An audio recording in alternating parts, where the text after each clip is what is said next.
$15.44. That could be sitting on your last receipt.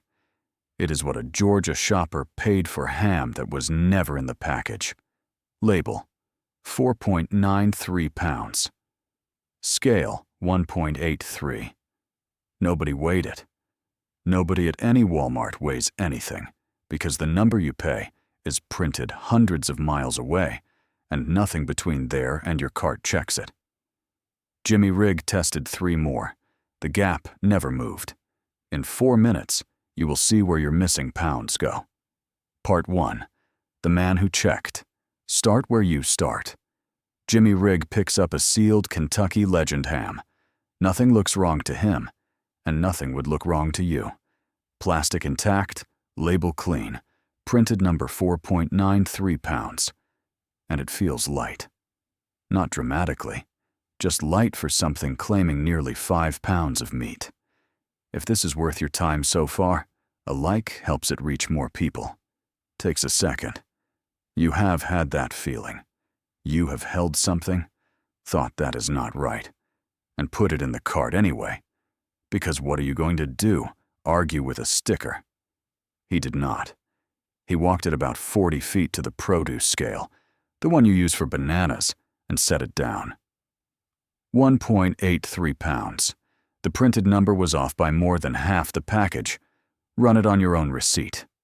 4.93 pounds at $4.98 a pound is $24.55. That is what your register takes. 1.83 pounds at the same price is $9.11. That is what you carry home. $15.44. Gone on one package. Then he did the thing that turns a story into evidence. He did not post it and walk away. He went back. More hams.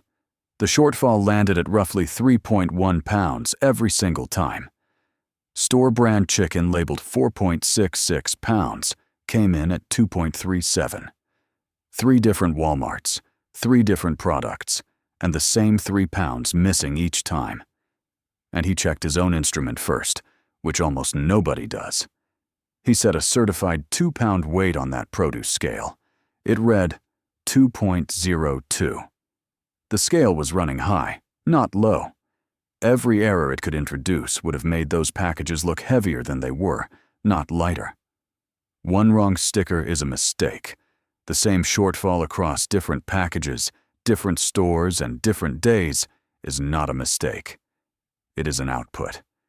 So he carried one to the front of the store and asked. What he was told is the part you will remember, and you will hear it word for word in about 5 minutes. First, you need to know how that number reached your hands at all. Part 2. The number nobody checks. Nothing in that building weighed that ham, and nothing in yours weighs the one you bought last week. Almost no packaged meat is weighed in a store. It arrives sealed, with your weight and your price already printed on it, and the shop's entire job is to move it from a truck to a shelf without opening it. Here is the sequence. At the processing plant, the product crosses a check weigher. The machine records a weight, multiplies it by the price per pound, and prints a label carrying 3 things. The weight, the exact total you will be charged, and a barcode that already contains that total, locked in, before the package has left the building. If you want the rest of this, subscribing is the thing that actually helps. Then it is sealed. It goes into a case. The case goes on a truck. At the distribution center, nobody opens it, because a case is a unit of inventory, tracked by a code printed on the outside of the box. There is no scale at the receiving dock, checking your package against its label. There was never meant to be one, at any retailer, anywhere in the country. At the store, nobody opens it either. A stocker cuts the case, and the packages go straight into the display exactly as they arrived. Then you pick one up, and at your register, the scanner reads the barcode. It does not weigh anything.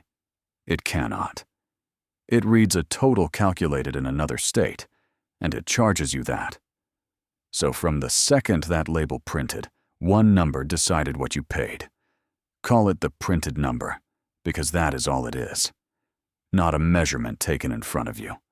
A claim made at a facility you have never seen, on equipment you cannot inspect, and treated as fact by every step between it and your wallet.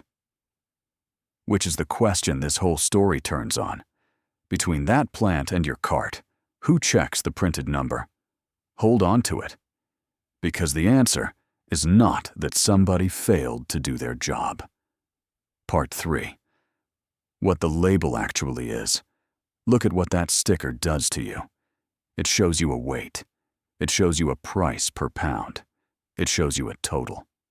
3 figures, laid out like a receipt for a measurement. And the effect is that you feel the measuring already happened. It did not. The price per pound is not a check. It is a multiplier. It is the formula that produced the printed number, printed directly beside the printed number, and a number that confirms itself proves nothing to you at all. That is the mechanism, and it deserves naming precisely. Not deception on the shop floor. A display that looks like verification performs none, and sits in front of you when you have no reason to doubt it, and no way to test it. You do not carry a scale. You were never supposed to need one. The standards do exist. The National Institute of Standards and Technology publishes Handbook 133, the procedure inspectors use to check net contents on packaged goods. It sets a maximum allowable variation, a hard limit on how short your package is permitted to be. Meat and poultry get their own table and their own federal rules under the Department of Agriculture, which even allow for moisture loss, because meat gives up water on its way to you. Those tolerances are written in ounces, a fraction of an ounce on a 1-pound package, a little more on a 2-pound one. 3.1 pounds is not a tolerance. It is not moisture. It is not rounding. There is a written standard protecting you from exactly this, and the standard was never the problem, which makes what happened next harder to explain away. Now, that answer he got at the front of the store. He brought a package up and raised it with a manager. He did not get a denial. He did not get a policy. He got something better, and it is 5 words long. We don't even weigh anything. The manager also said the items would be claimed out, pulled from inventory, which tells you the store believed him immediately and still had no process that would have caught it for you. That is your answer.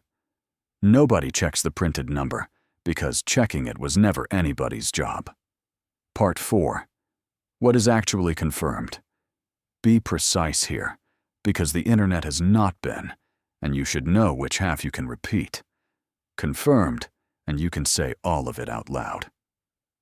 Kentucky Legend acknowledged the labeling error in January, saying its investigation found the problem was isolated to a 5-minute window on one production date. In February, the company withdrew quarter and half hams from Walmart stores nationwide and donated the stock.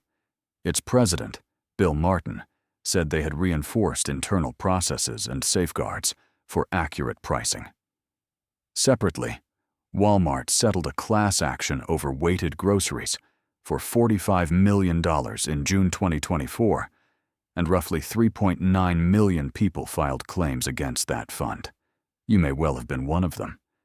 And in July 2025, Walmart agreed a stipulated judgment in California worth $5.6 million over short weight and overcharging. Not confirmed, and you should not repeat any of it. No regulator has found that any of this was deliberate. Walmart admitted no liability in either matter, and a settlement is not an admission of anything done to you. The California judgment covered produce, baked goods, and prepared items rather than packaged meat, so it proves nothing about your ham. And nobody has established how many packages were affected beyond what the manufacturer chose to pull, so nobody can tell you whether yours was one. So the fraud story is not the story. What is left is harder to wave away than fraud would be. A company said 5 minutes on one production date in January. 1 month later, it pulled that product from every Walmart you could walk into. Both can be true. But if the printed number on your shelf was only wrong for 5 minutes, nobody needs a nationwide withdrawal to fix it. Part 5. The only check that worked. Run the chain backwards. A machine printed a number. A case was sealed. A truck moved it. A dock logged it. A stalker shelved it. A scanner charged you. 6 separate points where a system touched your package, and not one of them was built to ask whether the printed number on it was true. The manufacturer did respond. It investigated, it made a statement, it pulled the product nationally, and it says it changed its process. That is a system working. But look hard at what forced it to work. Not the check weigher, not the distribution center, not the receiving dock, not the store, not your register. A man in Georgia who thought a package felt light for its size walked it 40 feet and pressed a button. That is the entire quality control layer standing between the printed number and your wallet. One person, unpaid, using the scale you weigh bananas on. You are not going to weigh your groceries, and nobody should expect you to. A system that only works when you audit. It has already failed at the one job it had. But the next time you are standing in that aisle, understand exactly what you are holding. That sticker is not a measurement. It is a claim somebody made about your package in another state. And between that moment and the moment you pay, not one person and not one machine has checked whether it is true. $15.44. 1 ham, 1 cart, 1 afternoon. The printed number was wrong by 3.1 pounds, and it traveled the full length of a supply chain built by the largest retailer on earth through 6 checkpoints, without a single one of them stopping it before it reached you. Jimmy Rigg stopped it. Now, I want yours.